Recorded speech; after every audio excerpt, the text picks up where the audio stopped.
Hey y'all, welcome back to another episode of RVB3, where we talk about the babies, the Bulldogs, and the business. And in today's episode, I will be diving into if I were starting a dog breeding business in 2026, I do this. Okay, so in the beginning of today's clips, you saw me and my husband up at 4:30 in the morning, okay, about to go take care of the Bulldogs. That is normally his primary focus. And then in the morning, of course, I am taking care of the babies and the business.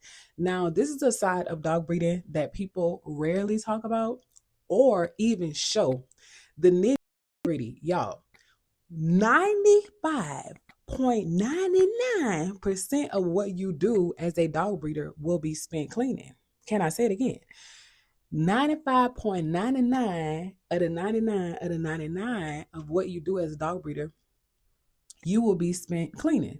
That is majority of what we do as dog breeders. So let's not get it confused. Let's not get it twisted, baby. This is not a quick how do you say it? This is not a get rich quick scheme. I'm happy that phrase is not even in my vocabulary to say it right, because anything that requires hustling, anything that requires overworking, anything that requires being stressed out, baby, get it far away from me. I want nothing to do with it, baby. Okay. So in 2026, we are utilizing our God-given talents to reap the benefits of what God truly has for us. And one of the things that I wanted to talk about today regarding dog breeding is the backside of it, the dark side of it. And when I say dark side, not in a negative light, but the side that people rarely show, right? So my husband is up 4:30 in the morning, going to take care of the dogs. I'm up 4:30 in the morning, recording this voiceover to get this video out while the boys are sleeping, while the whole house is quiet, right? We are focused on the business. And for those of you who are not able to be full-time breeders yet, we definitely understand that it's not easy. If you have to work a full-time job, come home, take care of your family, take care of yourself, put food on the table, and then take care of your dogs, it's not easy.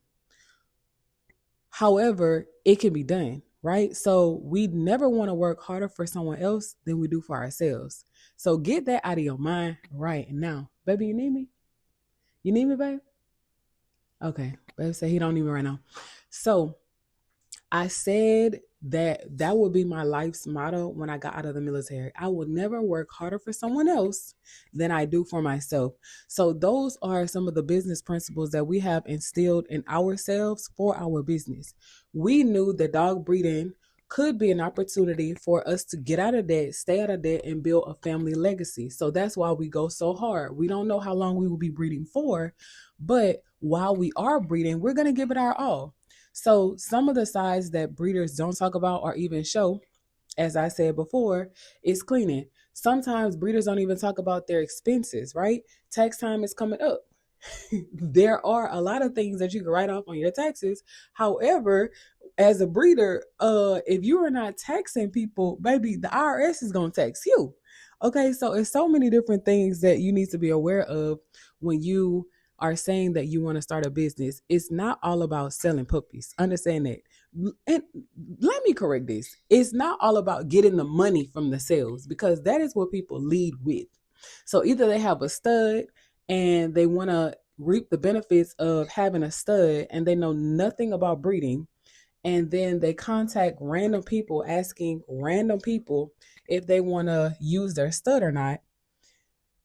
And that's just simply not the way to go about it. And I'm sorry to come off so harsh or even rude. I'm not trying to be rude. I have to be truthful. I have to be honest, and I have to be realistic with you guys, because a lot of you are saying that you want to start a dog breeding business, but you haven't done the proper research to really understand what goes behind it, right?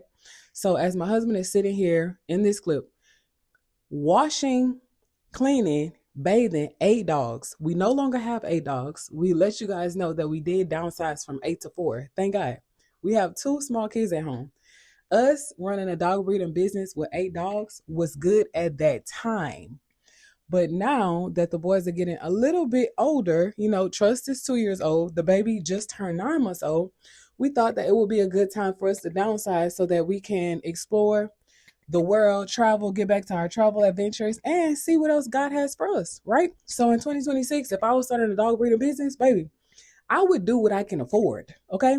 So we received this rude comment the other day, asking, why did we I have to laugh.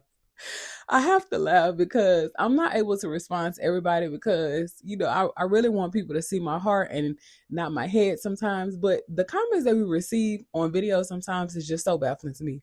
But we received this comment on a video asking us why we downsize. And the guy said, why, I'm paraphrasing, but he said something like, why did you downsize? Most breeders have 15 dogs, something like that. I don't remember off of the top of my head, but it was something like that. I just remember him saying most breeders have 15 dogs. So in my mind, I'm like, wait a minute, who who is most breeders? Like what? I'm like, first of all, you must not know us. This must be the first time that you're seeing us because we're not most breeders. Okay. We are not trying to operate like most breeders. And then, second of all, I'm like, sir, like, could you have chosen another YouTube channel to try and test? But I just simply responded and I said, we are not most breeders. And I said something else. I really don't even remember. But guys, the goal should not be to be like most breeders.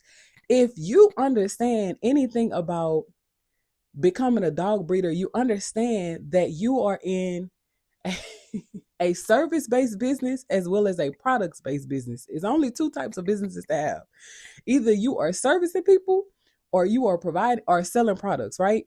And in terms of breeding, we like to think that it's both. So while we're whelping, we are servicing our clients because we are making sure that we are caring for their little puppy babies the best way we know how. And then once they're 8 weeks old and they're ready to go home, then we merge or transition into the sales-based, product-based business, right?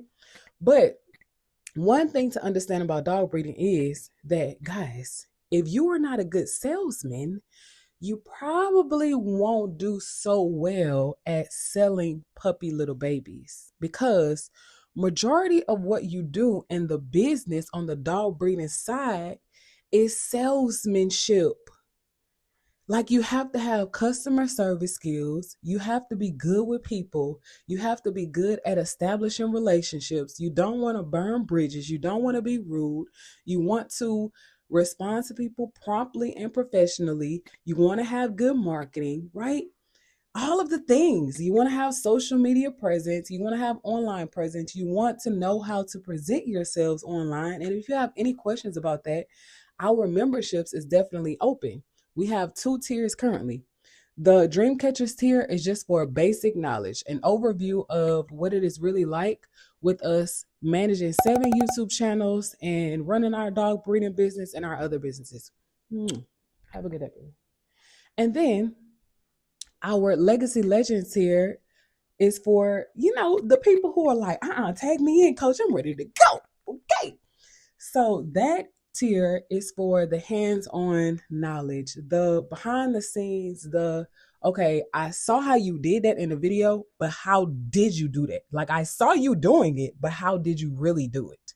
So break that down for me, right? But if y'all have any questions on that, y'all can definitely let us know.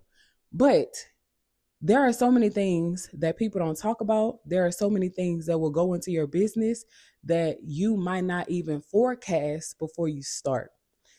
So, I could literally spend all day talking about this. I'm just being honest. That's just me. I love business. I love the business side of things. I love marketing. I love branding.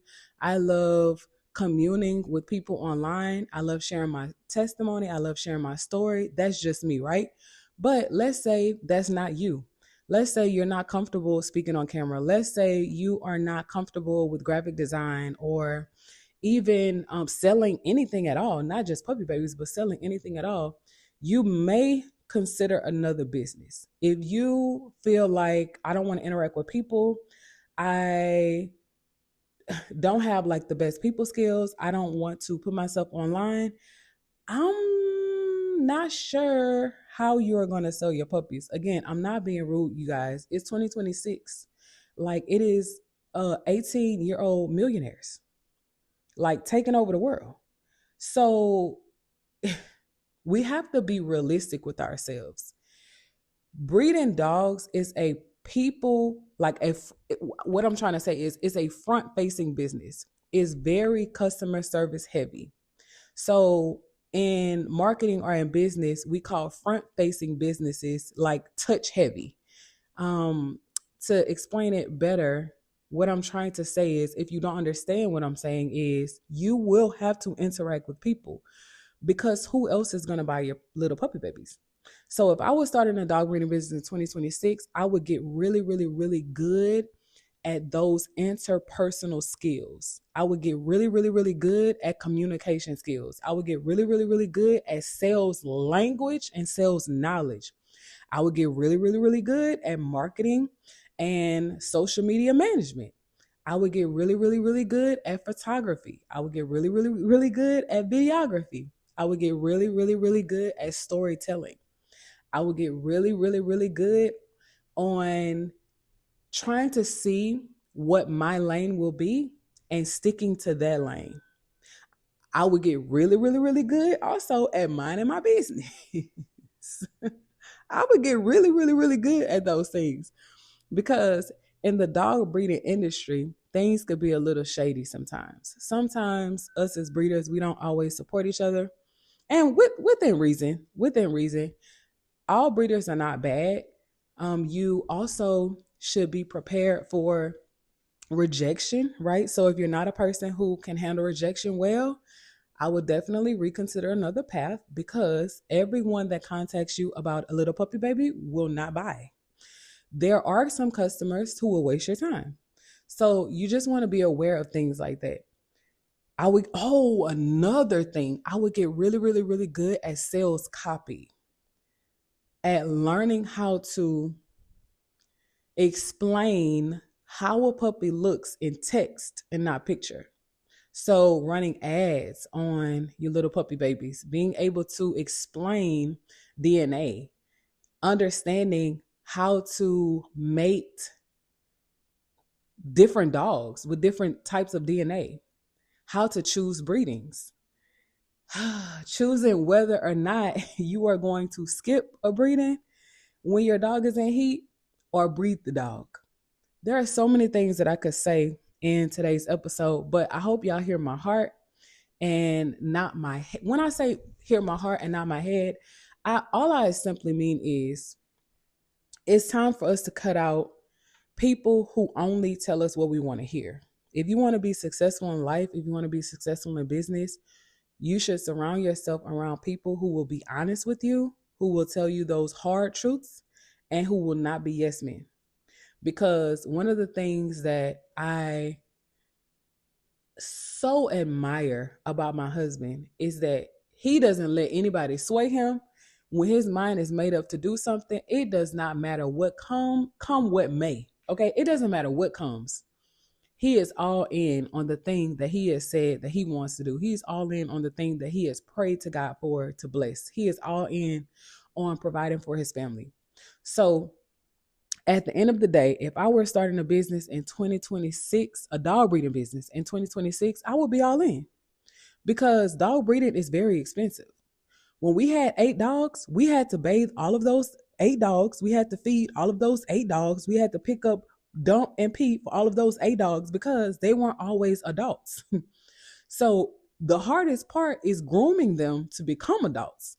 When they're little puppy babies, it's all cute, funny games. But as those little puppies are maturing into like little teenage toddlers and cutting up and tearing up your house, and regardless of where you have them, cutting up and tearing up your house, taking dumps and peeing everywhere, it's not always a good time. So if you want to start a dog breeding business, understand that you will be the person or the people, if you have support at home, if you have a spouse or you have children that will be helping you, but y'all will be picking up dump, y'all will be cleaning up pee, y'all will be changing pee pads and caring for these dogs, not other people.